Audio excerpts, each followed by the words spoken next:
Congratulations, world record. How's the feeling right now?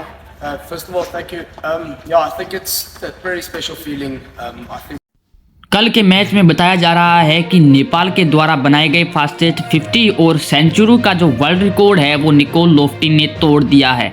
लेकिन एक बार मैं आपको बता दूं कि ये वर्ल्ड रिकॉर्ड जो था वो कभी बनना ही नहीं चाहिए था, क्योंकि इसके पीछे सबसे बड़ा हाथ है एम्पायर का। क्योंकि रोहित पौडेल जब बॉलिंग कर रहे थे तो दूसरी बॉल के अंदर निकोल लोफ्टिन आउट हो चुके थे, उसके बावजूद भी एम्पायर ने उन्हें नॉट आउट दिया और इसके ऊपर भी MS धोनी का एक बड़ा स्टेटमेंट सामने आ रहा है।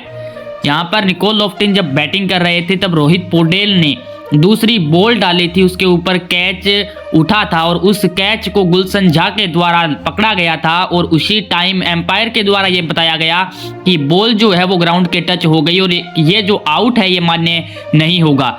लेकिन अपील के बाद भी एम्पायर ने थर्ड अंपायर के सामने जो है ये फैसला नहीं भेजा और खुद एम्पायर ने इसका निर्णय लेते हुए ये कहा कि ये आउट नहीं है और उसी के बाद निकोल लोफ्टिन ने खेलते हुए 50 रन मात्र 18 गेंदों के अंदर और सेंचुरी जो है वो 33 गेंदों के अंदर बनाकर नेपाल का वर्ल्ड रिकॉर्ड तोड़ दिया।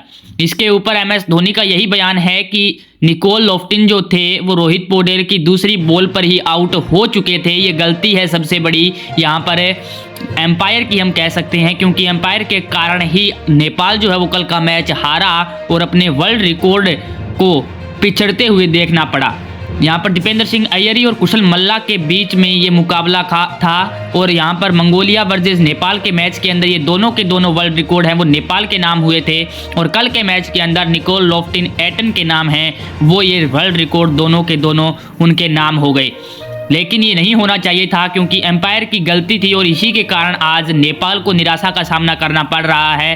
तो आपको क्या लगता है, क्या निकोल लोफ्टिन सच में ये वर्ल्ड रिकॉर्ड तोड़ने के हकदार हैं या नहीं? अपने विचार कमेंट सेक्शन में जरूर बताइएगा और चैनल पर नए हैं तो चैनल को सब्सक्राइब करके बेल नोटिफिकेशन को ऑन कर लीजिएगा, जिससे हमारे अगले नेपाल की बड़ी अपडेट आप तक सबसे पहले पहुंच के। धन्यवाद, मिलते हैं अगले इंटरेस्टिंग नेपाल न्यूज़ के साथ।